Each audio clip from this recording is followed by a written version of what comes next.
नमस्ते दोस्तों, आज मैं आपके लिए एक बहुत ही खास और ज्ञानवर्धक कहानी लाया हूँ, पैर और चप्पल। यह कहानी है बीरबल की बुद्धिमानी की।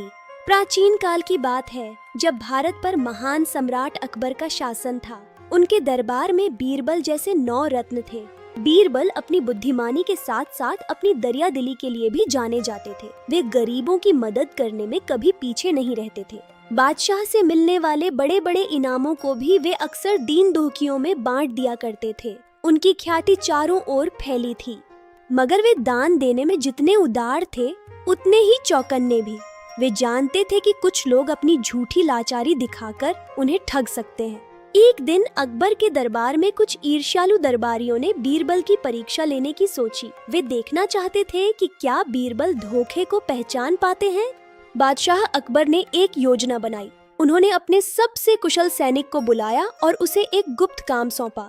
बादशाह ने कहा, तुम्हें वेश बदलकर बीरबल को ठगना होगा। अगर तुम सफल हुए तो तुम्हें बड़ा पुरस्कार मिलेगा। सैनिक ने तुरंत अपना वेश बदलना शुरू किया। उसने फटे पुराने कपड़े पहने और अपने चेहरे पर धूल मिट्टी मल ली। उसने खुद को इतना लाचार दिखाया कि कोई भी उसे देखकर पिघल जाए। उसकी आंखों में बनावटी आंसू भी थे। शाम का समय था। बीरबल मंदिर में पूजा करके बाहर निकल रहे थे। तभी वह भेष बदला हुआ सैनिक उनके सामने आकर गिर पड़ा। उसने बहुत ही दयनीय आवाज में कहा, हुजूर, मुझ पर रहम करें।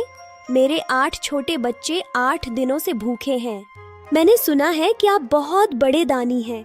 भगवान का वास्ता हमें भूखा मरने से बचा लीजिए। आपको बहुत पुण्य मिलेगा। बीरबल ने उस आदमी को ऊपर से नीचे तक देखा। उनकी अनुभवी आंखों ने कुछ ऐसा देखा जो आम आदमी नहीं देख पाता। बीरबल भांप गए कि यह आदमी वाकई वैसा नहीं है जैसा दिख रहा है, मगर उन्होंने अपनी बात जाहिर नहीं की। दोस्तों, क्या आपको लगता है कि बीरबल उस सैनिक की चालाकी को यहीं पकड़ लेंगे या कहानी में कोई नया मोड़ आएगा? बीरबल बिना कुछ बोले नदी के रास्ते की ओर चल दिए। सैनिक को लगा कि शायद बीरबल उसे घर ले जाकर कुछ बड़ा इनाम देंगे।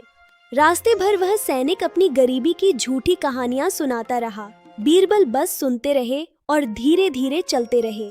नदी के किनारे पहुंचकर बीरबल रुके। उन्होंने नदी पार करने का फैसला किया। यह उनके इम्तिहान का अगला हिस्सा था।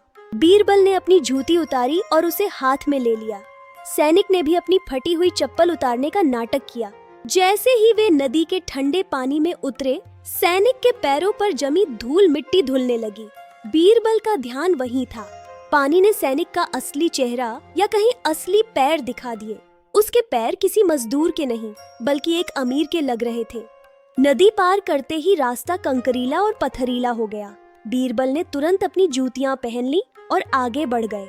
मगर वह सैनिक, उसके कोमल पैर उन नुकीले पत्थरों को बर्दाश्त नहीं कर पा रहे थे।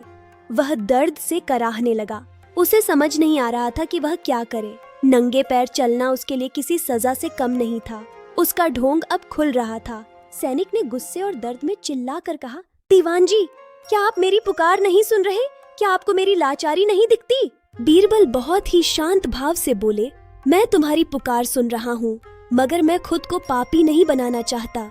शास्त्रों में लिखा है कि भगवान जन्म से पहले ही भोजन का प्रबंध कर देता है। वह किसी को भूखा सुलाता नहीं है।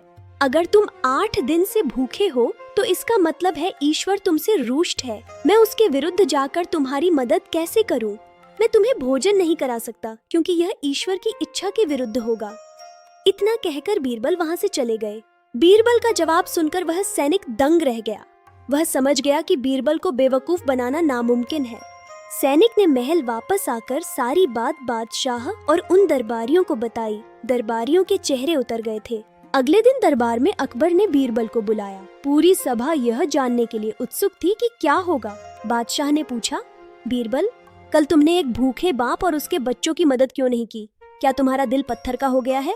बीरबल मुस्कुराए और बोले, आलमपना, मैंने किसी गरीब को नहीं बल्कि एक ढोंगी को निराश किया था जो आपकी योजना का हिस्सा था। दरबार में सन्नाटा छा गया। अकबर भी हैरान रह गए। उन्होंने पूछा, तुम्हें यह कैसे पता चला कि वह ढोंगी था? बीरबल ने कहा, हुजूर, उसके चेहरे पर भले ही धूल थी, पर उसके कोमल और मुलायम पैरों ने उसका सारा राज खोल दिया।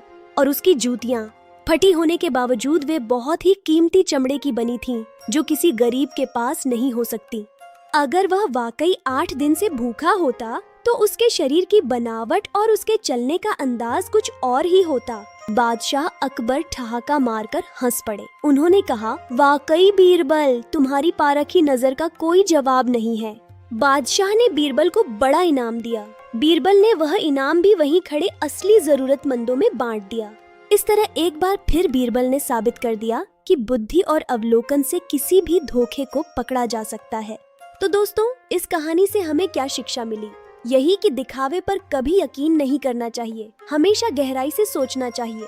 उम्मीद है आपको यह कहानी पसंद आई होगी। ऐसी ही और दिलचस्प कहानियों के लिए मेरे साथ जुड़े रहें। फिर मिलेंगे।